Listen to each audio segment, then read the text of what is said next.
Sobat Delta, apa kabar?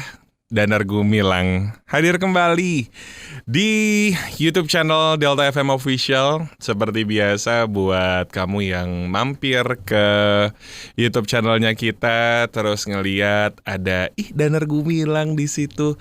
Berarti tandanya kamu akan mendengarkan kembali satu curahan hati dari seorang teman yang akan kita hadirkan di Letter to Danar kali ini.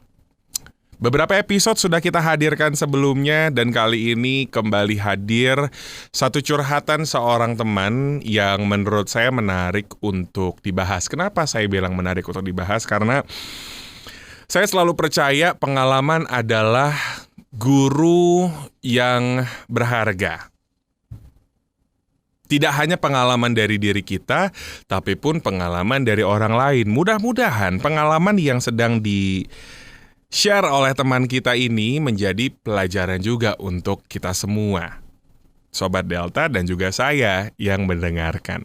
With no further ado, daripada berpanjang lebar, kita langsung dengerin yuk. Saya akan muterin curhatnya teman kita yang akan dibahas kali ini. Dan curhatnya ini akan dibacakan oleh seorang sahabat. Kita dengerin bareng-bareng yuk.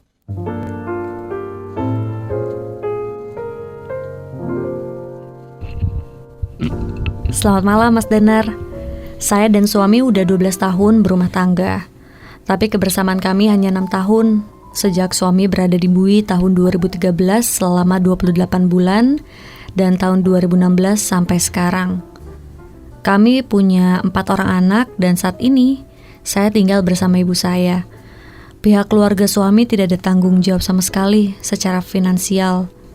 Di satu sisi, saya ingin sekali mengakhiri hubungan ini. Tapi di sisi lain masih berharap suami akan berubah.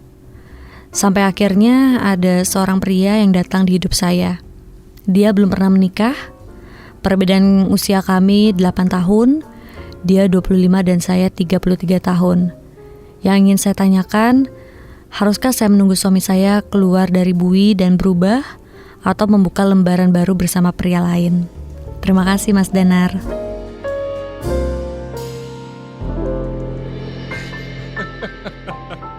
Itu dia curhatnya teman kita yang akan dibahas kali ini di Letter to Danar.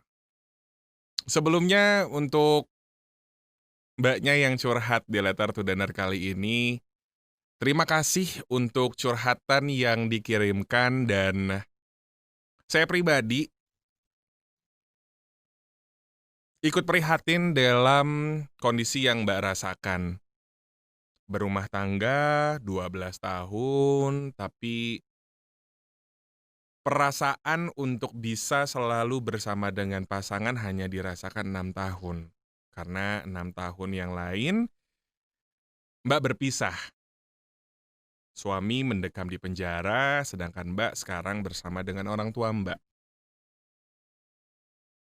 Kalau misalnya dalam pertanyaan, apakah saya harus menunggu pasangan dan terus berharap bahwa ia akan berubah atau memilih pria lain, saya akan kembalikan ke Mbak. Karena balik lagi, who am I to judge? Saya di sini gimana ngomongnya ya? Saya di sini hanya ingin menjadi seorang teman yang kiranya bisa memberikan pandangan saya, memberikan point of view saya tentang curhatnya Mbak. Kalau saya rasa sekarang ini Mbak itu masih ada rasa tentang hubungan pernikahan ini bareng sama pasangan Mbak.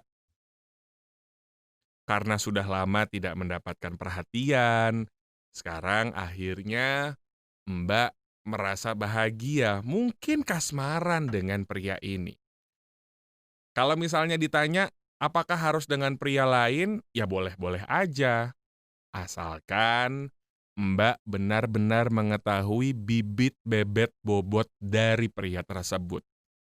Kalau misalnya sekarang, ada nih seorang cowok usianya masih 25 tahun, belum pernah menikah, terus mau sama Mbak. Kalau misalnya saya pribadi akan bertanya luar biasa, alasannya apa ya? mau dengan saya. Saya mencoba untuk memposisikan diri saya sebagai Mbak gitu. Saya seorang wanita, usianya saya dengan dia bedanya 8 tahun. Saya sudah punya anak, dia belum pernah menikah. Apakah dia betul-betul ingin atau bisa menjadi pemimpin dalam rumah tangga yang nantinya akan kita bangun bersama? Apakah ini hanya sebuah rasa cinta sesaat? Karena kita nggak tahu nih, mungkin sekarang dia bisa men-treat kita layaknya seorang ratu. But we never know what will happen next. For the next 2 years, for the next 10 years, apa yang akan terjadi kita tuh nggak tahu.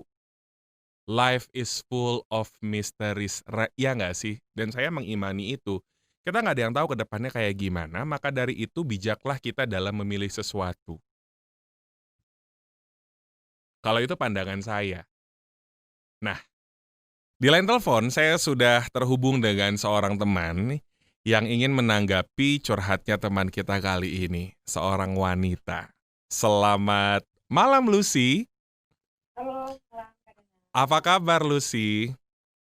baik. Luar biasa. Lucy, sebelumnya terima kasih banyak untuk waktunya bisa ngobrol-ngobrol kali ini mau menanggapi curhatnya teman kita. Lucy, tadi kan udah sedikit menceritakan sedikit respon dari teman kita nih. Sorry, curhatnya teman kita dari Lucy sendiri, apa yang ingin disampaikan? Agak bingung sih ya sebenarnya ya. Satu sisi udah punya anak itu yang agak bikin berat sebenarnya untuk nyari Sosok jalan ayah keluar. gitu ya. Apalagi yang ngedeketin dia usianya cukup jauh di bawah. Berondong gitu ya. Berondong. Itu yang sebenarnya bikin bingung. Coba yang deketin di atas lebih tua gitu mungkin nggak bingung-bingung banget. Karena sebenarnya tadinya kan si Mbak inilah pokoknya kan udah pernah ngasih kesempatan kedua ibaratnya kan dia udah pernah keluar penjara. Betul. Ibaratnya kan dia udah ngasih kesempatan kedua. Kalau aku jadi mbaknya sih kayaknya nggak ada kesempatan ketiga sih. Oke. Tidak mau kembali jatuh ke lubang yang sama gitu ya? Tidak mau kembali jatuh ke lubang yang sama lagi. Lagi. Iya. Karena kan Baik. udah sempet jatuh lagi. Udah sempet jatuh lagi kan. Siap. Gitu. Jadi kayaknya sih nggak ada kesempatan ketiga. Tapi pun kayaknya nggak sama berondong juga. Karena punya 2 anak itu bukan pilihan yang gampang untuk sama si berondong. Tapi 25 tahun tuh jadi apa ya cowok ya? Jadi apa? Prok-prok nggak tahu dia jadi apa. Mohon maaf, ini cowoknya bukan Pak Tarno kebetulan. Oh iya benar. Ya kalau aku tadi ya mungkin nggak akan ngasih kesempatan ketiga tapi tidak sama si cowok berondong itu lagi. Berarti memang dari Lucy sendiri tidak menutup kemungkinan jangan menutup diri untuk kembali membuka hati bersama dengan pria lain. Iya. Akan tetapi jangan sama berondong juga gitu ya. Iya. Karena tadi pun juga dari keluarga cowoknya pun kurang baik ya. Maksudku kalau emang mungkin kalau cowoknya nggak baik tapi keluarganya welcome banget, ikutan ngomong anak-anaknya mungkin masih akan mikir berapa kali. Tapi dari keluarganya pun tidak baik-baik ya sudahlah gitu. Baik. Siap kalau begitu. Lucy, we got the point. Terima kasih banyak untuk waktunya menanggapi curhatnya teman kita di Letter to Danar kali ini ya. Sehat-sehat untuk Lucy dan juga keluarga ya. Ya, thank you. Bye. Yes, itu dia respon dari teman kita, Lucy. Kali ini saya pingin mengajak seorang teman, saya pingin mendengar respon dari seorang pria. Kira-kira apa ya tanggapan dari teman kita menanggapi curhatnya teman kita yang ada di Letter to Danar. Kali ini saya sudah terhubung dengan Edi. Selamat malam Mas Edi. Halo, malam. Waduh, luar biasa. Ini suaranya berat banget ya. Mudah-mudahan beban hidup nggak seberat suaranya Mas Edi ya. Saya lagi sambil ngangkat karung, Mas. Oh, sambil ngangkat karung. Baiklah. Ini terima kasih sebelumnya untuk waktu yang diberikan. Pingin nanya nih Mas Edi. Kalau misalnya tadi sudah mendengar sedikit cerita dari teman kita yang curhat, tanggapan Mas Edi gimana Mas? Walaupun dia nggak cerita kasusnya ya, Tapi kayaknya kasusnya berat deh tuh. Jadi lebih baik sih jangan terburu-buru buat si mbaknya untuk dekat lagi sama cowok lain. Gitu. Jadi mungkin lebih introspeksi diri dulu, Yes. lebih dekat sama anak-anak dulu, gitu kan. Lebih ngurus ke anak-anak dulu. Jadi nggak usah mikirin itu dulu. Sampai nanti si suaminya keluar dari bui, barulah gimana diobrolin. Kalau memang tidak bisa berubah juga, ya mungkin memang harus berpisah. Oke, siap kalau begitu. Luar biasa, bijaksana sekali Mas Edi ini loh. Kayaknya pengalaman hidupnya luar biasa ya. Wow, jangan ditanya kalau itu Mas. Belum pernah saya. Baiklah kalau gitu, Mas Edi. Terima kasih banyak untuk waktunya ya Mas ya. Oke, terima Sehat kasih. selalu, salam hormat untuk keluarga Mas. Ya, terima kasih Mas Dedar. Menurut saya menarik karena memang sering banget, mungkin teman-teman yang lagi nonton kali ini sering mendengar sebuah ungkapan yang bilang, bukalah hati ketika siap, bukan ketika lagi kesepian. Dan itu pun yang disampaikan oleh Mas Edi tadi. Dan menurut saya bukan menjadi sebuah hal yang harus dihilangkan begitu saja. Dan betul, bukalah hati ketika siap, bukan ketika lagi kesepian. Mungkin ini bisa menjadi sebuah momen dalam kehidupan Mbak untuk introspeksi. Introspeksi dalam hubungan rumah tangga, introspeksi dalam membangun koneksi antara Mbak dan buah hati, dan juga introspeksi untuk mengetahui kira-kira apa sih yang terbaik untuk Mbak ke depannya. Karena balik lagi, dalam hidup kan yang kita tuju adalah bahagia ya. Kalau menurut saya sih seperti itu. Dan kebahagiaan ini kita sendiri yang menentukan. Bagaimana caranya, dengan apa kita sendiri yang menentukan. Kalau misalnya dirasa yang kita jalani tidak membuat kita bahagia, udah dicoba untuk bisa mencari rasa bahagia dalam proses tersebut tapi tidak juga menemukan kebahagiaan, buat apa dilanjutkan? Buat apa kita membuat diri kita sendiri terpuruk atas kondisi yang ada? Yang ada justru malah akan membuat kita terpuruk, membuat kita sedih, dan sedih. Ya nggak sih? Well, buat teman kita yang curhat kali ini di Letter to Danar, terima kasih banyak untuk curhatnya kamu.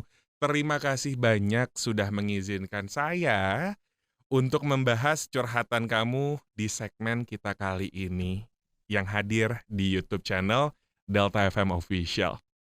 Danar Gumilang harus menutup perjumpaan kita kali ini. Terima kasih banyak buat Sobat Delta yang sudah bergabung. Buat yang mau ikut menanggapi curhatnya teman kita melalui tulisan juga nggak masalah. Silahkan berikan tanggapan kamu di kolom komentar di bawah. Atau mungkin mau curhat juga. Boleh banget. Buat teman-teman yang mau ikut curhat di segmen ini, monggo. Langsung kirimin aja curhatnya kamu melalui tulisan ke websitenya kita deltafm.net. Danar Gumilang pamit. Jangan lupa teman-teman, jangan lupa Sobat Delta untuk kasih like-nya, di-subscribe Delta FM Official, di-share postingan ini, dan juga leave your comment, leave your thoughts on our comment section yang ada di bawah. Danar Gumilang pamit, sehat selalu, dan sampai jumpa di episode selanjutnya di Letter to Danar. Bye now!